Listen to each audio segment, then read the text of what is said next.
I want to propose something to you all today. I want to propose that you resolve something very powerful, to love who you are right now.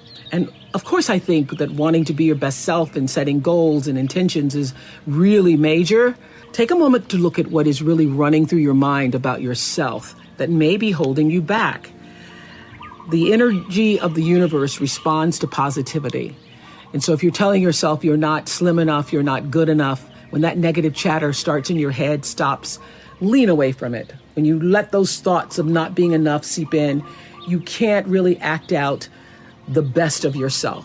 So your actions must be in alignment with all the goodness and strengths that you know to be true about yourself. Life is like a wave, and you ride it through the ups and downs, the steady times, and then you anchor yourself in the storms. A mistake is a life experience designed to move you in a different direction. And a mistake might be more important to your supreme destiny than even a triumph.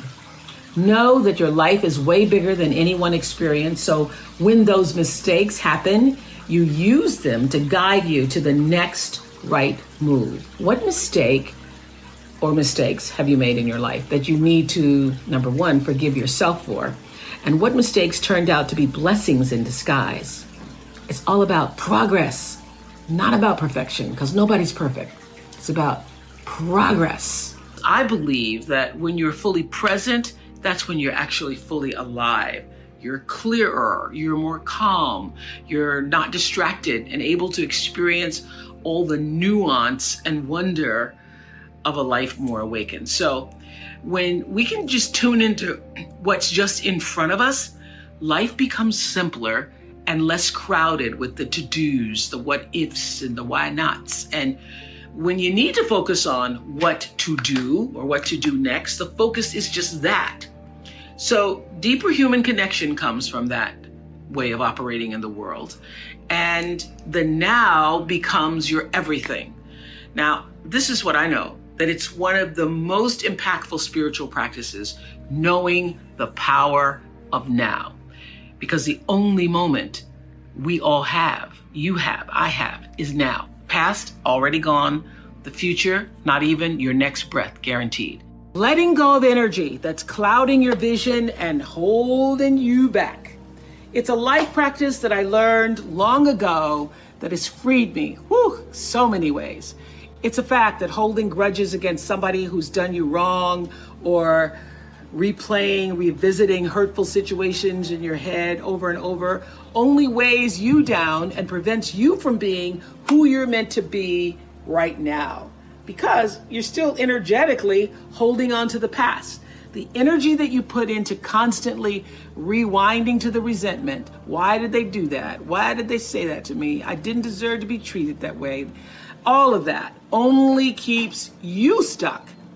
It will never change what happened. You gotta press stop and reject the urge to keep replaying so that you can then fast forward into the now for yourself. You know, a lot of people think that holding on to things that disempowered them is going to somehow magically turn it around. You have to release the notion, give up the hope that the past could have been any different. And you also must release the idea that people would do what you might do in any given instance. This is a big one. I had to learn and relearn before I actually got it. Expecting people to do what you would do in a situation only leads to your disappointment, not theirs. They're going on with their life. So let people be who they are, and either you accept it or you don't. Not doing that keeps you stuck in a circumstance that actually costs you time, costs you energy. And I can guarantee that oftentimes the person on the other side of the bitterness you're holding on to, they're not even thinking about you. In fact, they probably have just moved on. They certainly aren't obsessing the way you are. Think of it like letting go of any bad habit that just doesn't serve your well-being. Not an easy task. Taking the road to a more enlightened, healthy existence never is. So this is what I want to ask you to ask yourself. Why am I holding on to this? How is this serving me? And really think about the answer. Maybe it makes you feel validated. Maybe it makes you feel righteous. Or maybe taking on the pain is your way of recognizing the injustice so that even though it won't be made right, it can at least not be forgotten. It's very difficult for me to even see myself as successful because I still see myself as in the process of becoming successful. To me, successful is getting to the point where you are absolutely comfortable with yourself. And it does not matter how many things you have acquired. The ability to learn to say no and not to feel guilty about it, to me, is about the greatest success I have achieved. It's the same thing that prevents you from being abused as a child, that prevents you from being abused as an adult, that allows you to build success for yourself. I will not be treated this way. I demand only the best for myself. You are worthy to say no. That it's okay if you say no. It's okay if you say no and then people don't like you. That's really okay. The important thing is how you feel about what you're doing, how you feel about yourself. It's a long struggle, though. It's a long struggle. And I'm just hoping that, in the work that I do on the show and the speaking that I do around the country, and that young people who are watching this can get the lesson sooner than I did. Because it's painful, because you keep repeating it over and over and over until you get it right. And what I found is that every time you have to repeat the lesson, it gets worse. Because I call it God trying to get your attention, the universe trying to get your attention. So we didn't get your attention the first time, so we're going to have to hit you a little harder this time. So I'm still doing it. I'm still learning. Turn your wounds into wisdom. You will be wounded many times in your life. You'll make mistakes. Some people will call them failures. But I have learned that failure is really God's way of saying, excuse me, you're moving in the wrong direction. What is the truest, highest vision that you hold for yourself? No matter where you are in your life, there's always the next level. There's always the next level to the last breath. So I feel that I always knew that I would be done with the show when I felt like, I've said as much as I could say here on this platform. So I feel that until you have used your value as a human being, you're not done. I teach them that there is no life without cultivating a spiritual life, because you are first and foremost a spiritual being having a human experience. And if you lose sight of that, it's easy to get lost in the world, and no one can save a world that they're lost in when they've lost sight of their own North Star. So having a spiritual life actually means actively and ritually creating the space in your life all the time for gratitude, for kindness, for empathy, for inspiration, for joy, and for reverence for life in the home of your soul first. And then working to spread that inner joy outward. It means slowing down. It means taking in the moment. It means being exactly where you are, not distracted somewhere else. It means knowing who you are and getting about the business of fulfilling why you really came to our planet. It is your job to make yourself whole. Not perfect, but whole and full. Your real work in life, your real work, is to fill yourself till your cup runneth over, so that you're never grasping and needy, clamoring and insecure. When you're saying, I know who I am, and I'm telling you, it's the thread that runs through everything. It's the thing that allows you to stand in your own truth. And one of the things for years that Maya Angelou used to say to me is, baby, you need to know that you alone are enough. You alone are enough. What I know for sure is that in this world, time is a moving on, and it's our most valuable commodity. You can never get it back. So staying in that loop, playing it over and over in your head of hurt, only amplifies your pain. Let it go. Exhale, make room in your heart for something that is uplifting. Surround yourself with people who want the best for you. You have the ability to shift the DNA of your spirit and control how you perceive life. So why not lighten your load and let it go? Living integrity means living in a way that honors your truest self. It's doing the thing that you know you're supposed to do. My friend Martha Beck says that deep down, we all know what makes us happy and how to create your best possible life. And that knowledge is actually coded into your very nature. But I also know how challenging it can be to listen and trust your own inner voice, especially when you feel the pressures of what everybody else thinks you're supposed to be doing. You're supposed to get married. You're supposed to stay married. You're supposed to have a baby. You're supposed to have a picture-perfect home. But here's something that I'm hoping you all will realize for yourself. Sometimes it takes doing the things that people or society say you're not supposed to be doing to find out what is true for you. What are you really supposed to be doing? For example, at the very beginning of my career, some of you have heard this story, I worked as a news anchor and reporter in Baltimore. It taught me a lot about life.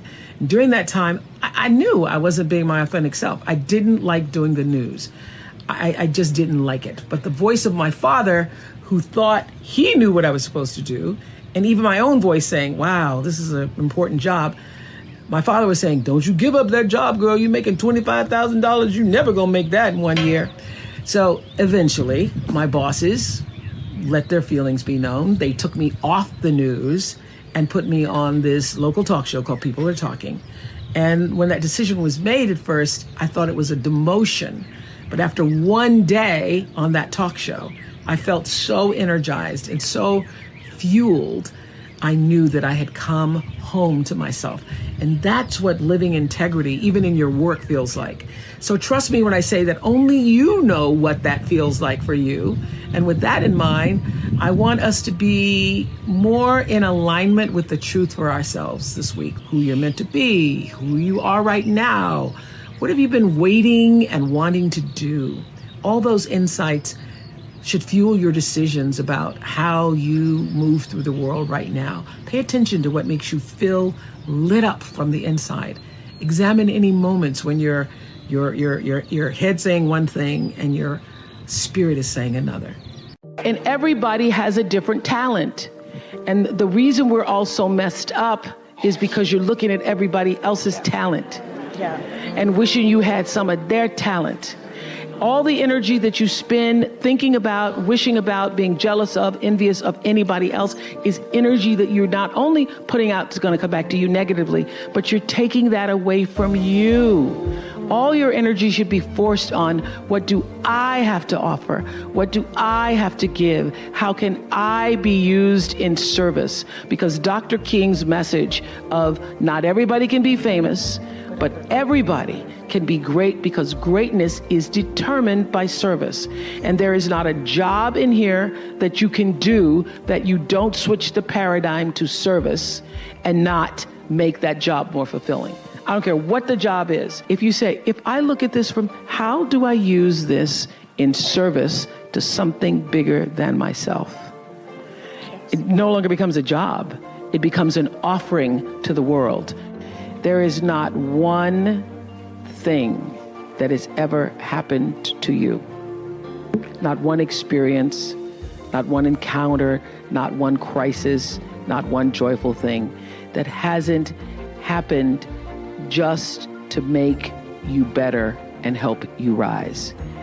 Every single thing you're calling in, whether you know it or not, when you figure out that you are calling it in, when you actually start meditating or praying or doing or having a spiritual practice, which is the number one thing you need if you want to be successful in the world. You need something that gives back and nourishes you, regardless of what you call that. You need to fill your cup so that you can be so full your cup runneth over and you have enough to give to other people. If you don't fill your cup, you end up dried up. You end up tired, exhausted, and don't have enough to give to other people. You end up resentful every time somebody asks you because your cup is empty and now they want some of yours. So your number one job is to fill your cup and make yourself whole. That's your job. And I am now at this stage of my career thinking about how to do that more poignantly and fruitfully. I'm now looking for ways that I can do that to create a level of sustainability within our communities that will go long beyond, my lifetime. everything you even try to do to me is already done to you. That is not just a rhetorical saying, that is law. That is Newton's third law of motion in physics, which says everything that goes out is coming back. It's just like everything that goes up is coming down. May take it a long time to come down, is coming down. Everything that goes out is coming back, it's coming back. So, to answer the power of manifestation and meditation, what meditation does is sync you up with the source. What meditation does is allows you to literally tap into the power that created you, so that you are in alignment with that. And so when you carry that out into the world, everything that you do comes from the center of that alignment that's coming from the source that we call God, we call divine energy, divine intelligence, whatever name you want to give it to, we call life. When you are synced up with life, life just gives to you. Wherever you are in your life, in your relationships, every person that you encounter, every experience, the person wants to know, was that okay? Was that okay? And what I started to hear was that what people are really saying is, did you hear me? Did you hear me? And did what I say mean anything to you? And so I started to listen with that in mind, with that intention of validating that your being here, you're speaking to me, you're taking the time to do this with me is important because you matter. And that's true for everybody who's watching or listening, that every argument that you ever have, every encounter, the person just wants to know, did you hear me? Did you see me? And did I say anything that mattered? You will find true success and happiness if you have only one goal. There really is only one, and that is this: to fulfill the highest, most truthful expression of yourself as a human being. You want to max out your humanity by using your energy to lift yourself up, your family, and the people around you. Theologian Howard Thurman said it best. He said, don't ask yourself what the world needs.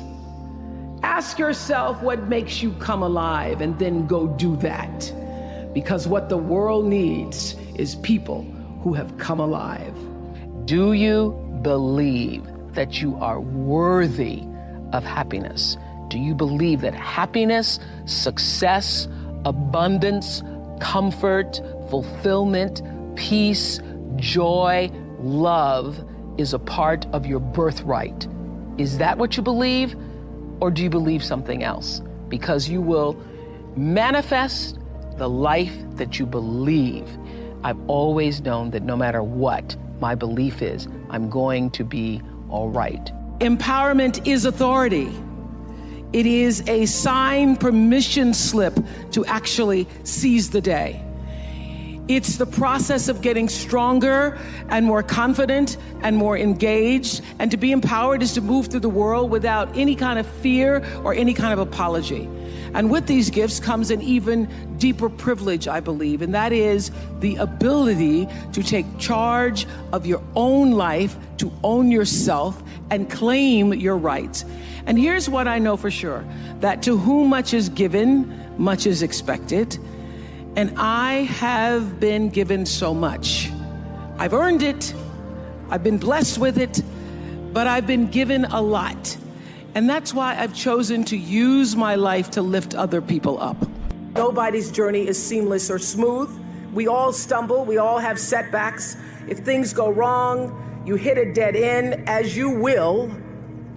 It's just life's way of saying, time to change course. So ask every failure, this is what I do. Every failure, every crisis, every difficult time, I say, what is this here to teach me? And as soon as you get the lesson, you get to move on. If you really get the lesson, you pass and you don't have to repeat the class. If you don't get the lesson, it shows up wearing another pair of pants or skirt to give you some remedial work. And what I found is that difficulties come when you don't pay attention to life's whisper, because life always whispers to you first, and if you ignore the whisper, sooner or later you'll get a scream. Whatever you resist persists, But if you ask the right question, not why is this happening, but what is this here to teach me? What is this here to teach me? It puts you in the place and space to get the lesson you need. I have always known this about celebrity. The real power of being somebody that somebody knows, and I really think that the only difference between being famous and not is that more people know your name. So the only difference between understanding that is understanding that what Selma has done, what Susan has done, what Anna has done, Rebecca has done, what Jim has done, what I've done, you too can do. Because true philanthropy comes from living from the heart of yourself and giving what you have been given. How will you do that? How will you use your personality, the energy of your personality, to serve that which is your soul's calling? I know this for sure. Any life, no matter how fantastic it is, how glorious it seems, how much attention you receive, how much square footage you have, any life and every life is enhanced by the sharing and the giving and the opening up of the heart space. Your life gets better when you can find a way to share it with someone else. So what we've done, you can do. The real empowerment comes when every person leaves this room and makes a decision. Maybe that decision is that you will write a check and support some of the wonderful organizations you've heard here today. But the true decision is, how will you use yourself? How will you use everything that you have been given to serve that which is greater than yourself? How will you use that to become truly, authentically empowered? Now, it is a beautiful thing to receive an award and to be on the cover of Variety. Thank you very much. It's a beautiful thing. But the true reward is in the lives that you are able to touch and the people who you know you have impacted. I live and move and have my being. And you want to know why I am really so successful? I knew that at 4 years old. I knew that when my grandmother said, "You better watch me now, because one day you're going to have to learn how to wash these clothes and hang them up like this." So I'd watch how I hold these clothespins in my mouth. I went, And the reason I could do that is because spirit, otherwise known as intuition, my instinct said, that's not going to be my life. So we all have that spiritual side. And this lesson tonight is about connecting to it. I believe that beneath the surface of all physical problems is a spiritual solution. There is a spiritual solution. Why? Because you are a spiritual being having a human experience. That's the beginning of understanding spirituality. You are a spiritual being having a human experience. And I would say reading is the strongest signal for success in the future that I've ever seen. It is the strongest.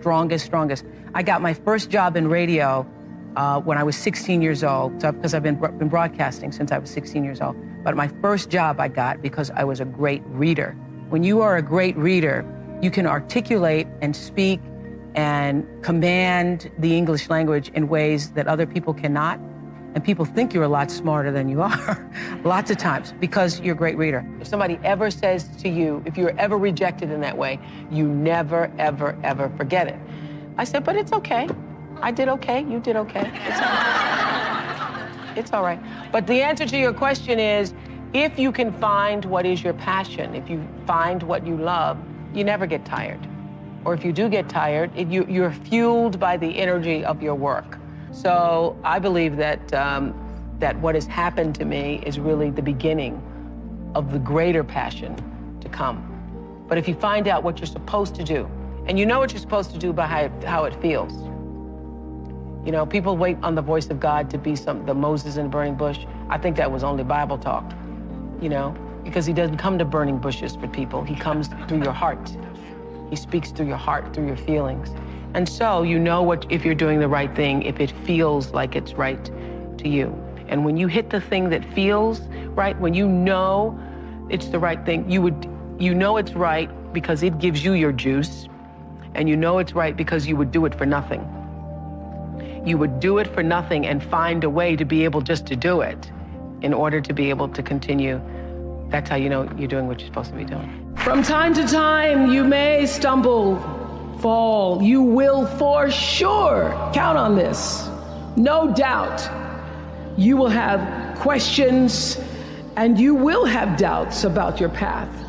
But I know this, if you're willing to listen, to be guided by that still small voice that is the GPS within yourself, to find out what makes you come alive, you will be more than okay. You will be happy, you will be successful, and you will make a difference in the world. Many times you will have angst and worry about things and put yourself in a state, like someone said this morning because their phone went off, they were mortified over a phone. I said, really? You will put yourself in a state when the other person really isn't even thinking about you. So learning that I could specifically determine for myself what the boundaries were for me, what I wanted to do, give my money, give my time, give of my service to who I wanted to give it to when I did, that I get to make that decision. And just because you get 100 requests a week doesn't mean you have to try to fulfill all of that. Just because you have all of these demands on your time and on you doesn't mean that you have to say yes. You get to decide because you're the master of your fate. The captain of your soul, as William Ernest Henley said in Invictus. And understanding that really changed the meaning of my life in that I was no longer driven by what other people wanted me to do, but took charge of my own destiny, making choices based upon what do I feel is the next right move for me. Create a baseline for ourselves that's based on intention. This was around 1989 when I'd read Gary Zukav's book called The Seat of the Soul. And that book was life-changing for me because in it he talked about the power of intention and that cause and effect, what goes out comes back, is determined by your intention. The energy of your intention is what determines your life. Most people don't think about their intention. They just think about what they want to do. Most people don't think about why they want to do it. But what's going to come back to you, the energy that's going to come back to you, is the real why of why you did it. I was hired in television, not knowing anything about it, having in mind Barbara Walters, but thinking, oh, okay, I can do that. Not knowing how to write or film or anything.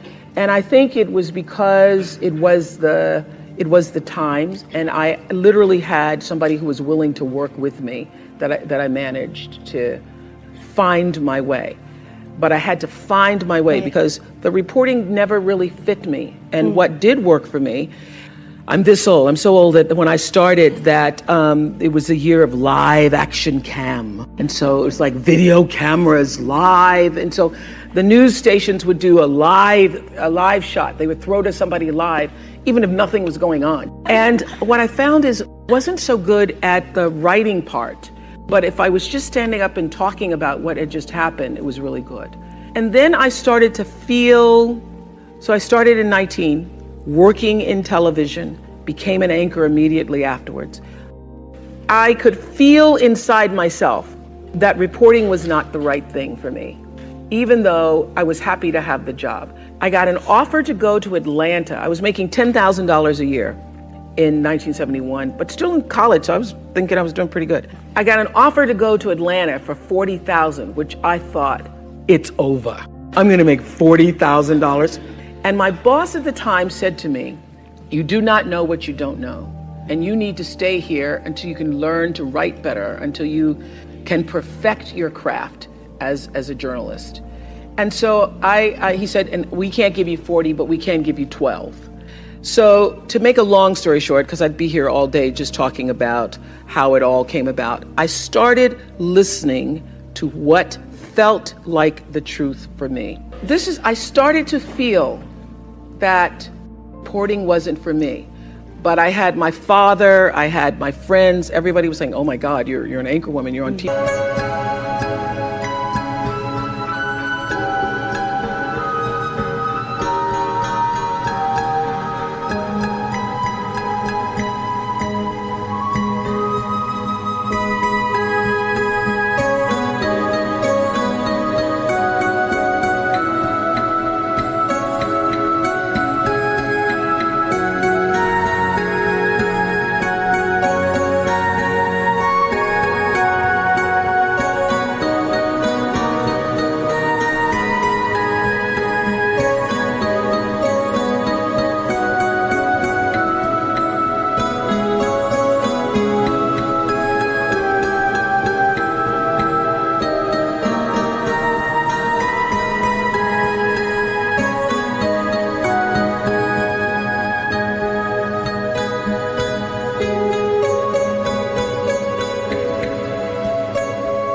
I mean, you can't give up that job. And by the time I was making 25, my father goes, well, you just hit the jackpot. You're not gonna make no more money than that. That's just it.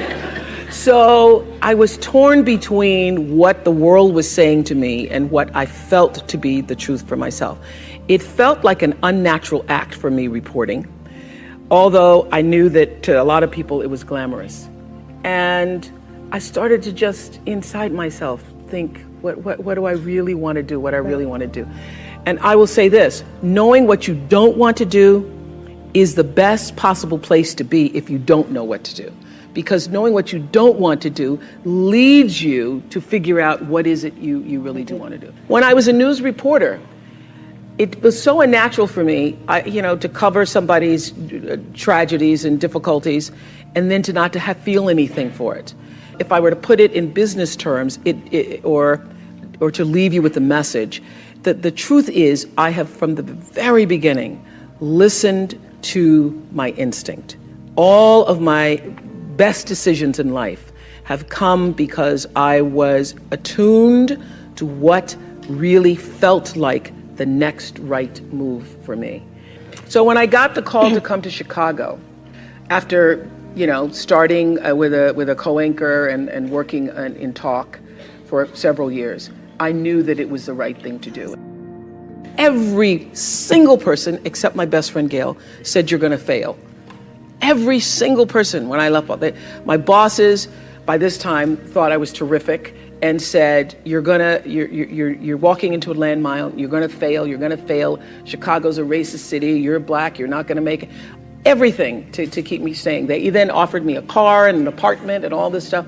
And I said, no, if I fail, then I will find out what is the next thing for me. And I was not one of those people, all of my, the people who worked with me in news, they would have their tapes and they'd have their stories and they'd have, resumes ready. I didn't have any of that because I knew that the time would come where what I needed would show up for me. And when that showed up, I was ready. Because my definition of luck is preparation meeting the moment of opportunity. And I was prepared to be able to step into that world of talk in a way that I knew I could do it.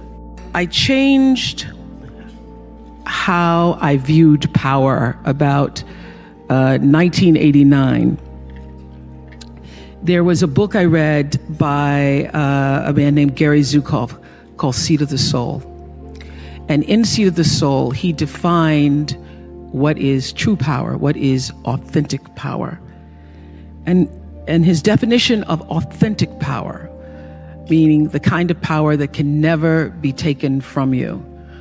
Not your looks, not your fame, not your money, not your square footage, but authentic power is when the personality, your personality, comes to serve the energy of your soul.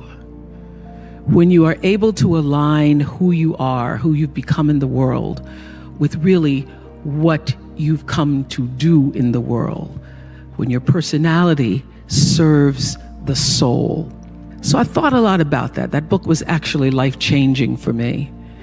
And I was building a home in Santa Barbara. And as anybody who's ever built a bathroom or a home or anything, nothing ever happens on time. And it was 2002, and we're supposed to be finished, and it wasn't finished. And I was like, I can't wait to get in my house, and I'm finally going to have a great Christmas, and I'm going to do the kind of Christmas that I dreamed of from the Courier and Ives, cards. So I'm going to have the wreaths on the door, but I didn't have a floor, so it's a little difficult to do that. So I started to think, if I can't do that Christmas, well, what am I going to do for Christmas? My house isn't even ready, and what can I do? So I started, as I was walking around through the trees, sitting under that tree, because my favorite time is to be alone with my thoughts.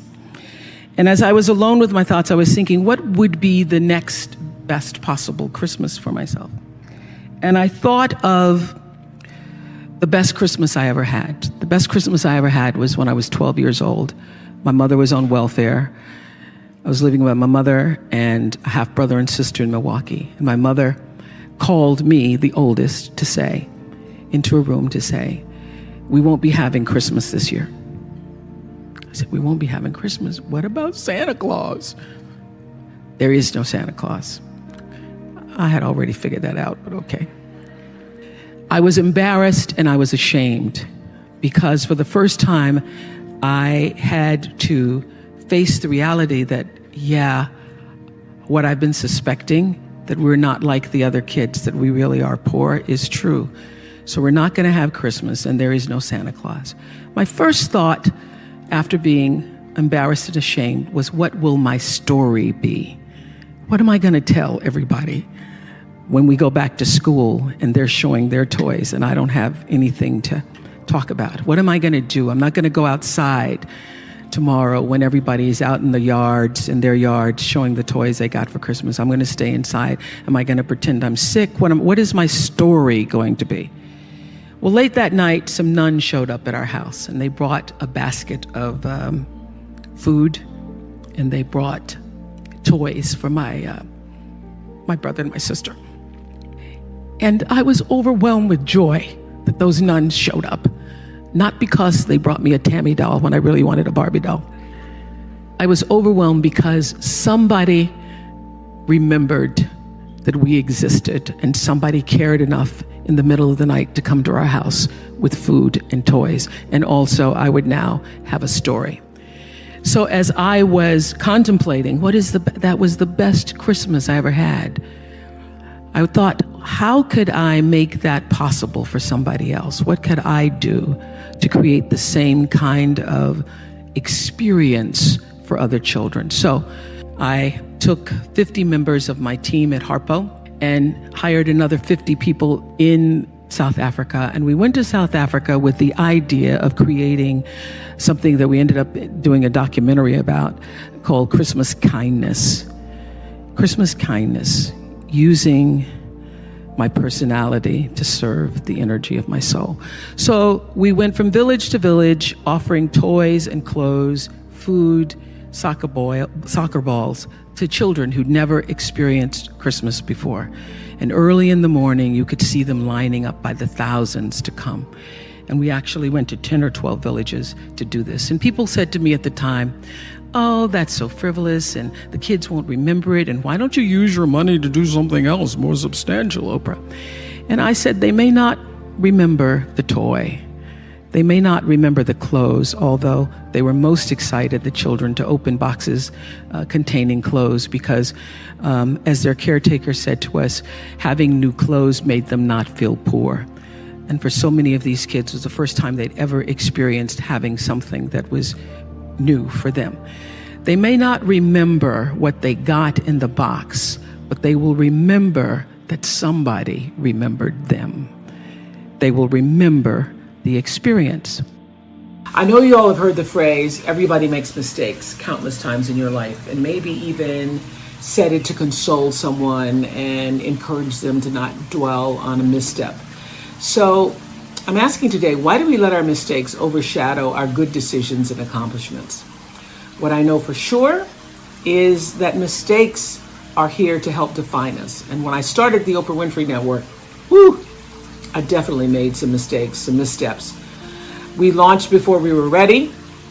And I got to tell y'all, if I knew then what I know now, I would have done a lot of things differently. I remember saying at the time that if I was to write a book about it, I would call it Mistakes 101. Sometimes when you aren't listening to those inner voices and the knowing of your own purpose, you can get off track. And even when I know how to listen, sometimes if I don't listen, I get off track really quickly. You can get in the wrong relationships, or you can do things prematurely, get yourself off track. Well, this is what I know. Every perceived mistake can be an opportunity to know better and do better. And from that perspective, there really is no such thing as failure. We may perceive it that way in the moment, but things always turn around and eventually lead you to the path that you're supposed to be on if you're paying attention. What are you here to do? What are you here to fulfill? What are you here to offer? Maybe it's friendship, companionship, leadership. Maybe you're all the ships, including the mothership that's always steering things forward for the rest of the people in your life. Well, I want you to know this for sure. Life is like a wave, and you ride it through the ups and downs, the steady times, and then you anchor yourself in the storms. A mistake is a life experience designed to move you in a different direction. And a mistake might be more important to your supreme destiny than even a triumph. Know that your life is way bigger than any one experience. So when those mistakes happen, you use them to guide you to the next right move. Learn from it.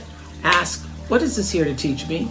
And then let it go, because you're always where you need to be. My favorite quote from Eckhart Tolle's A New Earth has gotten me through many a mistake and many a storm. It says, life will give you whatever experience is most helpful for the evolution of your consciousness. And how do you know this is the experience you need? Because this is the experience you are having at this moment. That knowing has helped me through many a moment. I never knew what a brand was when I first started out. I didn't even know what that was. I became a brand by making every decision flow from the truth of myself. Every choice I made for every show that was going to be on the air, I made based upon, does this feel right? Does this feel right? Does this feel right? Is this going to help somebody? Is this going to help somebody? That's not going to help somebody. And I learned my biggest teachers were people like the Ku Klux Klan and skinheads, because I was sitting on television one day doing an interview with the KKK. And I realized in that moment that the energy that I was broadcasting throughout the world was energy that I did not want to be a part of. And so I literally, in the middle of a commercial break, I just thought, I will never do this again. I will only allow my platform to be used for as a force for good. And that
there are many forms of the KKK, even if it's not called that. So I really made a conscious decision to use myself and to use the platform for that which I thought was going to enhance, enlighten people in a way. So that's the difference. In that moment, I stopped being used by television and made a decision to use television. Does this happen to y'all? The older you get, you find it hard to believe the number you are because you still feel like you've always felt. At the end of this week, I'm turning 68. I can't even fathom that number because when I was much younger, 68 felt not just old, it felt ancient. And now, this is what I know, it's just a marker, how many trips you've been around the sun, because we get to determine what that number means for each of us. A good friend asked me recently, did I consider myself retired? And I say, no, I don't. Not a word in my vocabulary. Although I no longer do the show that was a mainstay of my career, I refocus my energy elsewhere, and I'm always staying open to new possibilities and opportunities. So I'm never closed to new ideas, producing new television dramas for OWN, traveling. So for me, as I approach yet another turn around the sun, I truly believe that many more delights are ahead, and I hope that you all feel the same. Barring major health setbacks, age is whatever number you choose to feel. Gail says she feels 45. I don't even have a number because I just feel like now, the present moment, because that's all we ever have. The past is gone, the future's not promised to anybody, and when the future does show up, it's still going to be the now. So I celebrate and consistently remind myself to stay in this moment, doing whatever this moment requires, giving it my full attention. And in this moment, I feel connected to the source of all things. I feel wise and peaceful and content. And yet, this moment allows me to see it's never too late to reach a new height that you never thought possible or achieve a new goal. It can be as small as picking up a new hobby to add a little more joy in your day, as radical as moving across the country to pursue the life you've always wanted. Whatever you've dared to desire, I encourage you to pursue it in the hopes of starting a next chapter that is bigger and fuller than anything you've lived thus far. So just keep growing and becoming more of yourself. That's the goal. Through relationships, through challenges, through victories and setbacks, big and small, to recognize that you aren't just living out your days, you are life, expressing itself through your physical body, your personality, your emotions, and it's never too late to take the reins. In the famous lines of Invictus, you are the master of your fate, you are the captain of your soul.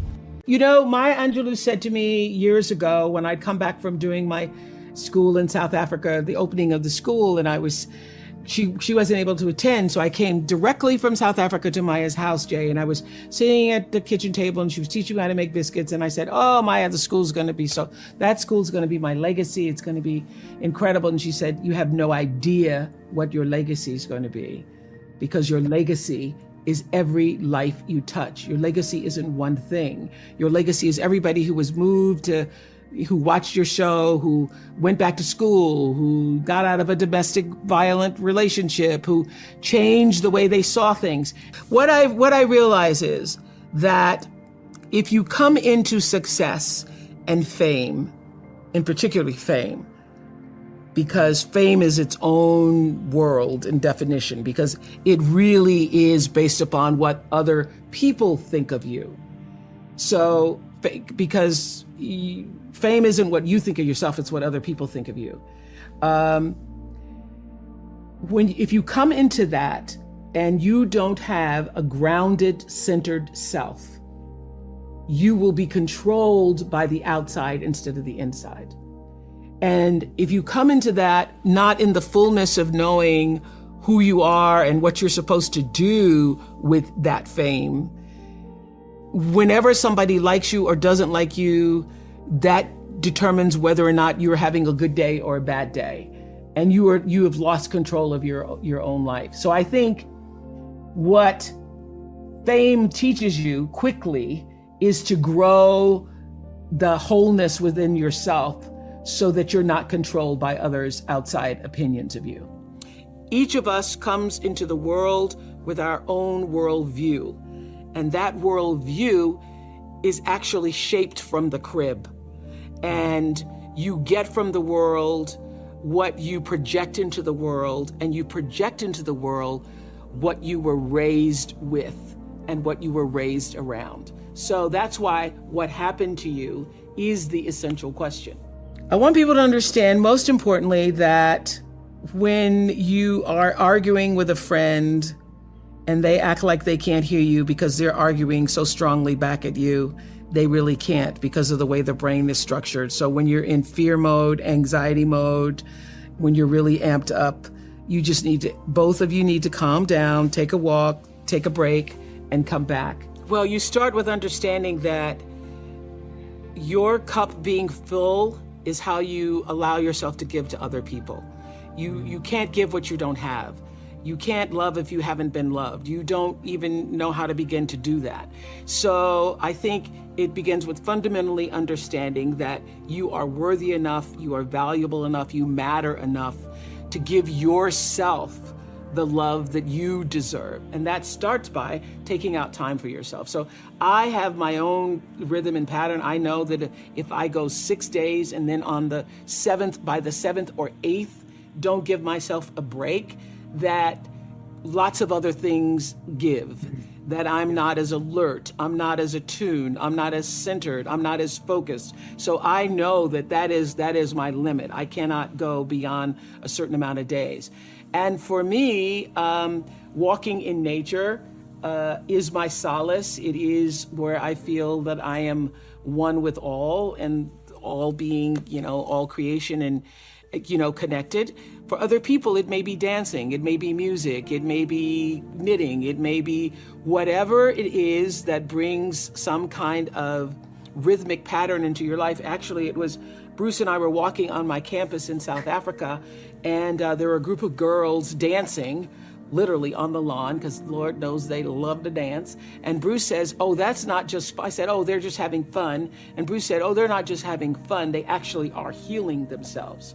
Because the rhythmic pattern, that's why when you've been in an argument with someone, or you're in the middle of an argument with somebody, if you just go and take a walk, or you go and turn on some music and you start dancing, if you just have some form of movement, you feel better. One of the most important things, most important takeaways from what happened to you, I believe, is understanding how the brain works. You understand that when you're upset or in fear or angry or are in an antagonized state, and you're trying to reason with a person, a child, your spouse, your boss, your friend, they literally cannot hear you because the reasoning part of the brain is in the cortex, and what you're saying is only reaching the brain stem. So whenever somebody is dysregulated, which is what that is, being anxious and fearful and yelling and screaming, the thing to do is to calm yourself first. Then you will be able to help that other person get calm and regulated. That's how you get to reason. But if you both are just yelling at each other, literally, and you're going, you don't hear me and you don't hear me either, and they actually cannot hear you. That's what I thought was so fascinating. One of the most important things I have learned with coping is to accept this moment for what it is. Do not spend your energy pushing again, and that's whether you are late in traffic or whether you are late on your bills and you don't know where the next paycheck is coming from to do it. Don't spend your energy resisting what is. The 5 stages of grief begin with shock and denial and end with acceptance. I have found that to be a great formula for operating in any crisis or challenging circumstance. Get to acceptance as quickly as you can, and that will allow you to cope better with this present moment. Because when you are pushing against, I wish it wasn't this way. I mean, I've seen so many people during this pandemic. Last March, I can't wait until this is over. That was last March. Now we're a year later, and they've spent the year in resistance instead of, this is where we are. Not so sure when we're going to get to shore. I just better learn how to tread stronger. Oh, my legs are getting stronger in the tread. So being able to accept the treading moment for what it is, and having the wisdom, the faith, the understanding, the knowing that you're not going to be in this moment forever. Because if life does anything, it consistently changes. So for however long we're in this pandemic moment, it is not going to be forever. But how do I make the adjustment to accept the moment for what it is and stop pushing against it, using all of my energy, wanting it to be something that it's not? It's that whole adage of accepting the things you can change and being willing to live with the things you cannot. So that has been the most helpful for me. I don't have a problem coping because I immediately go to, this is what it is. Now what must I do to be fully present in this moment, not resisting and pushing against it? I thought trauma had to be a big, gigantic experience. You had to go through a tsunami, literally, if not literally a tsunami-like crisis in your life. A fire, a hurricane, a tragedy, a car accident, a stabbing, somebody died. And it was through co-authoring this book with him that I understood that it was the consistent little things. It was the aggressions and microaggressions in a person's life that causes them to have their own worldview. Whatever that worldview is for you is different from me. So the biggest learning for me is that trauma doesn't have to have a great big old capital T on it. It's really how you were loved, and that neglect and trauma are hand in hand because both are equally as toxic. Over the years of interviewing people, it was my greatest classroom. I was always paying attention to what people were saying and paying attention to their lives. And what I understood and could articulate, not through science, but just through my own observation, is that, people are as dysfunctional, as unhappy, as disoriented in their lives based on how far they are from the center of themselves. And the center is where wholeness lies, as you know. And so where there is no center and there is no sense of wholeness and love for yourself, there's going to be disarray, chaos, confusion, and, dysfunction in your life. And I saw that over and over and over again, that people behave based on how they were loved and then how they were able to process that in a way to love other people. One of the most important points I think Dr. Perry makes in What Happened to You is that neglect is as toxic as trauma. And so even though you might not have had a trauma with a big T, it boils down to, did you get what you needed? And I have done so many interviews, as I know you have too, Jay, with people who are raised in the same family, and everybody in that family has a different experience. And sometimes siblings are arguing about a thing that happened because from their point of view, it felt like one thing, and from the other person's point of view, it felt like another thing. Well, that is the reality of life, that you can have 2 children, 4 children, 6 children raised in the same household, and they experience the love of their parents differently. And not all the kids could have gotten what they needed, and some of the kids got what they needed. So neglect is you not getting what you needed for your worldview, for your personal approach to life, your sense of self-values, your sense of self-esteem.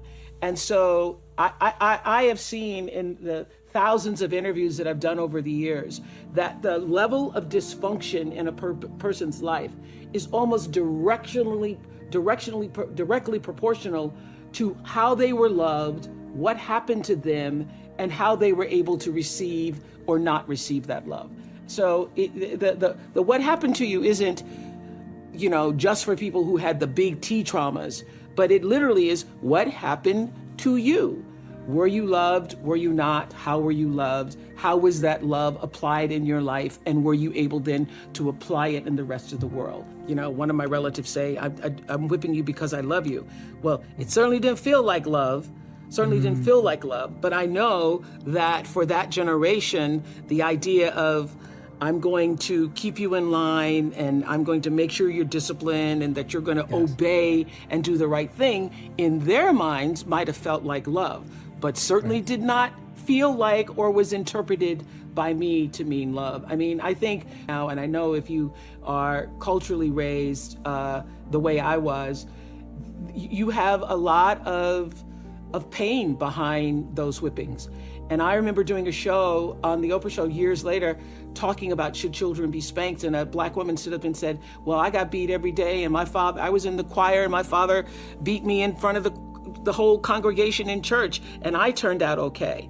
And I'm like, did you really? Because anybody who's ever been hit realizes the humiliation of that. What you feel more than anything, even as a little kid, is the humiliation of it. And what you are being told in that moment is that you have no value, that you are worth nothing, that you are so worthless that I get now to lay my hands on you and physically beat you. So it takes a lot. And I would have to say that it was a lot for me to overcome, to begin to understand that my life was of value. And as I say in What Happened to You, what did that for me were relationships with my teachers.